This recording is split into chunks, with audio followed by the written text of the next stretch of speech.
എല്ലാവർക്കും നമസ്കാരം. നമ്മളിപ്പോൾ പോകുന്നത് ദുബായ് തൃശ്ശൂർ പൂരത്തിനാണ്. പൂരപ്പറമ്പിലേക്ക് നടക്കുകയാണ്.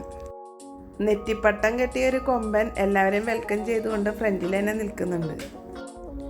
ടിക്കറ്റ് എടുത്തവർക്ക് മാത്രമാണ് പ്രവേശനം. എല്ലാവരുടെയും ബാഗുകളൊക്കെ ചെക്ക് ചെയ്തിട്ട് ഒരു ഓറഞ്ച് കളറിലുള്ള ടാഗ് എല്ലാവർക്കും കെട്ടിക്കൊടുത്തിട്ടാണ് കേട്ടോ നമ്മൾ അകത്തേക്ക് കയറ്റുക. പൂരം തുടങ്ങി കുറച്ച് കഴിഞ്ഞിട്ടാണ് ഞങ്ങൾ എത്തിയത്. എന്നാലും അതിന് തിരക്കൊന്നും ആയിട്ടുണ്ടായിരുന്നില്ല. ആൾക്കാരൊക്കെ വരുന്നതേ ഉണ്ടായിരുന്നുള്ളൂ.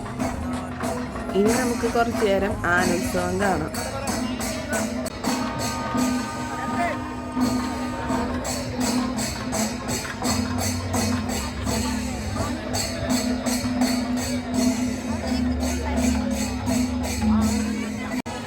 ഓരോരുത്തരും ഓരോ രീതിയിലാണ് പൂരം ആസ്വദിക്കുന്നത്.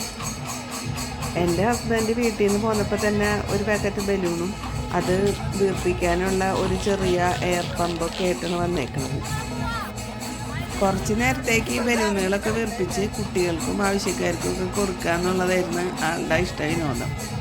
എൻ്റെ പേടി അവിടെ സ്റ്റാളുകളൊക്കെ ഇട്ടിരിക്കുന്നവർ വന്നു കാണിച്ച് എന്തെങ്കിലും പ്രശ്നം ഉണ്ടാക്കുമെന്നായിരുന്നു. ഞാനും ചേട്ടൻ്റെ ഫ്രണ്ട് അനിച്ചേട്ടനും ഫാമിലിയും കൂടിയാണ് ഞങ്ങൾ വന്നേക്കുന്നത്. ബലൂൺ വീർപ്പിക്കൽ ചേട്ടനും അത് കെട്ടിക്കൊടുക്കുന്ന ജോലി അനിച്ചേട്ടനും ഏറ്റെടുത്തു. നാട്ടിലൊരു പൂരപ്പറമ്പിലെത്തിയ പ്രതീതിയായിരുന്നു കേട്ടോ ഇവിടെ. തൃശ്ശൂർക്കാരിയാണെങ്കിലും ഞാനിതുവരെ തൃശ്ശൂർ പൂരത്തിന് പോയിട്ടില്ല. ആദ്യമായിട്ടാണ് ദുബായിൽ തൃശ്ശൂർ പൂരത്തിൽ പങ്കെടുക്കാനൊരു അവസരം കിട്ടി. തൃശ്ശൂർ പൂരത്തിൻ്റെ പ്രത്യേകതകൾ നാട്ടിൽ പറഞ്ഞു കേട്ടിട്ടുണ്ട്, പിന്നെ ടി വിയിലൊക്കെ കണ്ടിട്ടുണ്ട്. ഇവിടുത്തെ കാഴ്ചകൾ കുറേയൊക്കെ അതുപോലെയൊക്കെ തോന്നിയിട്ടാ. തൃശ്ശൂർ പൂരത്തിന് പോയിട്ടുള്ളവർക്കാണ് ഇതൊക്കെ കൂടുതൽ അറിയാൻ പറ്റുള്ളൂ. എന്തായാലും എനിക്ക് നല്ല ഇഷ്ടമായി. സാധാരണ ഞാൻ ഉത്സവപ്പറമ്പിലൊക്കെ വളരെ കുറച്ച് നേരം മാത്രമേ നിൽക്കാറുള്ളൂ. എനിക്ക് അമ്പലത്തിൽ കയറി തൊഴാനും അങ്ങനെയൊക്കെയാണ് ഇഷ്ടം. അപ്പോൾ രാവിലെ തുടങ്ങി രാത്രി വരെ എങ്ങനെ ഇവിടെ ചിലവഴിക്കുന്ന മനസ്സിലുണ്ടായിരുന്നു. പക്ഷെ ഇവിടെ വന്നപ്പോൾ അതൊക്കെ മാറി. ഞാനും നന്നായി എൻജോയ് ചെയ്തു.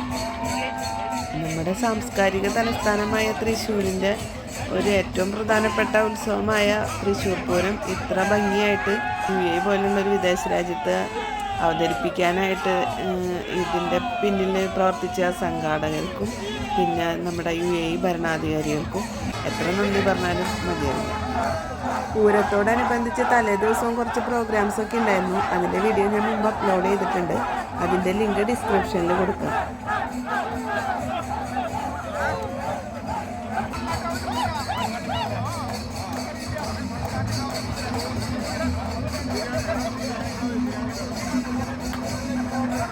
വടക്കുന്നാഥ ക്ഷേത്രത്തിൻ്റെ മാതൃക ഒരു സൈഡിലായിട്ട് ഉണ്ടാക്കിയിട്ടുണ്ട്. അവിടെ നിന്ന് ഫോട്ടോസൊക്കെ എല്ലാവരും എടുക്കുന്നുണ്ട്. ഫോട്ടോസ് എടുക്കൽ കഴിഞ്ഞിട്ട് ഞങ്ങൾ ചമയ പ്രദർശനം കാണാൻ പോയി.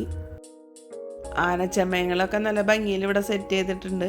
മുത്തുക്കുടകൾ, ആനകളുടെ ഫോട്ടോസ്, പിന്നെ ആലവട്ടം, വെഞ്ചാമരം എല്ലാം നന്നായി പ്രദർശിപ്പിച്ചിട്ടുണ്ട്. നടുവിലായിട്ടൊരു ചെറിയ താമരക്കുളം ഉണ്ടാക്കിയിട്ടുണ്ട്. അതിൻ്റെ മുന്നിലായിട്ട് കുറേ പറകളൊക്കെ നിറച്ച് വെച്ചിട്ടുണ്ട്.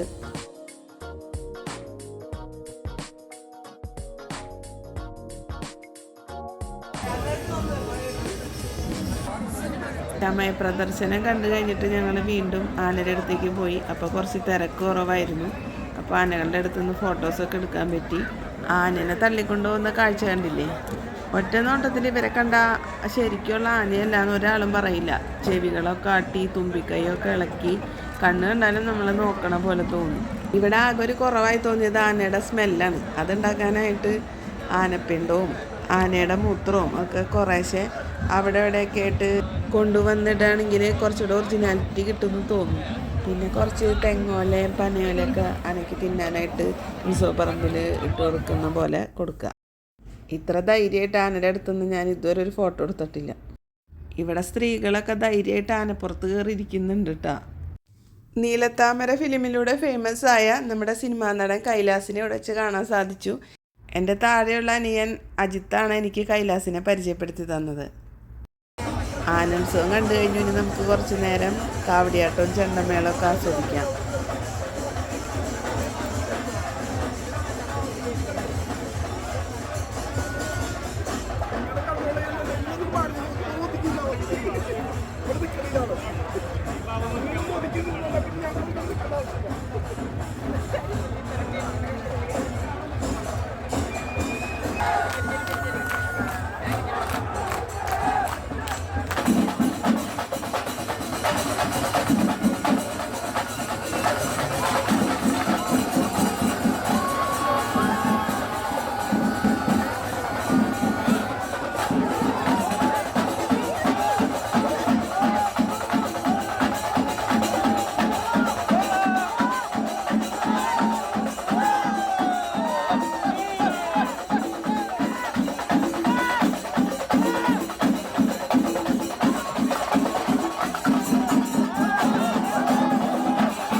ഇപ്പോൾ കാവടി ആടിക്കൊണ്ടിരിക്കുന്നത് എൻ്റെ ബ്രദർ സുജിത്താണ്.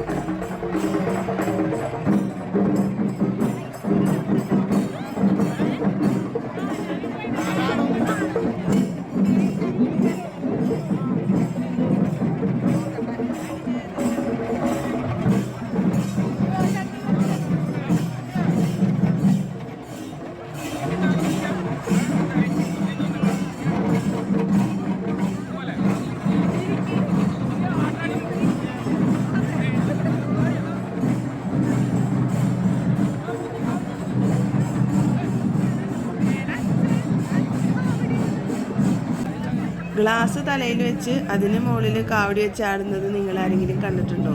കണ്ടിട്ടില്ലെങ്കിൽ ഇതാ കണ്ടോട്ടെ. ഞങ്ങളുടെ നാട്ടുകാരനാണ്. പിന്നെ എൻ്റെ കൂടെ സ്കൂളിൽ ചെറിയ ക്ലാസ്സുകളിലൊക്കെ പഠിച്ചിട്ടുണ്ട്. ഷൈജു എന്നാണ് പേര്.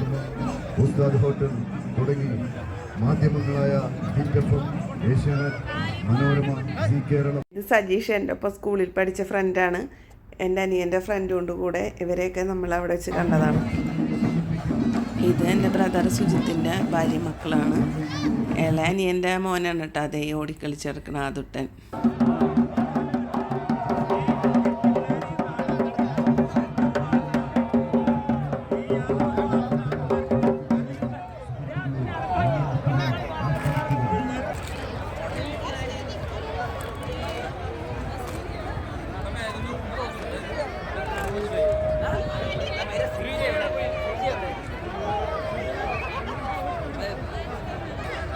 ഗോപുരവാതിൽ തുറന്ന് തിടമ്പേറ്റിയ ആനയും മറ്റാനകളും പുറത്തേക്ക് എഴുന്നള്ളുന്നത് കാണേണ്ട ഒരു കാഴ്ച തന്നെയായിരുന്നു. 5 ആനകളുടെ ഉത്സവമായിരുന്നു. ആ സമയത്ത് നല്ല തിരക്കുണ്ടായിരുന്നു. കുറേ പേരൊക്കെ വീഡിയോ എടുക്കുന്നുണ്ടായിരുന്നു.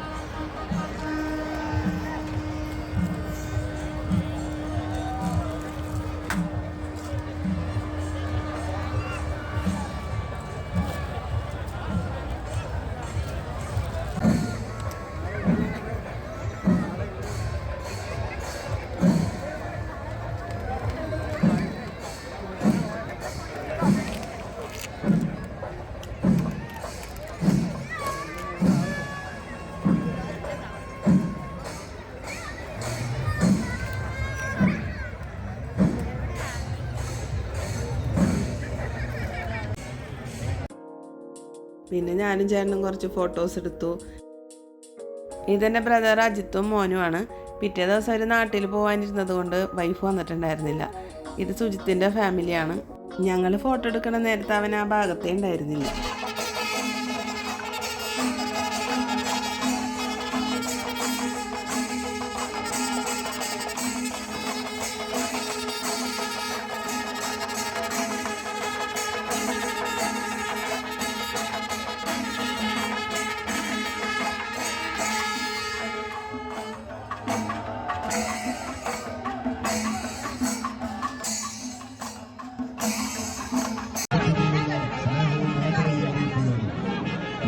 വർഷങ്ങൾക്ക് മുമ്പ് കൈരളി TV-യിൽ ഞായറാഴ്ച സിംഗ് ആൻഡ് വിൻ എന്ന് പറഞ്ഞിട്ടൊരു മ്യൂസിക് ഷോ ഉണ്ടായിരുന്നു.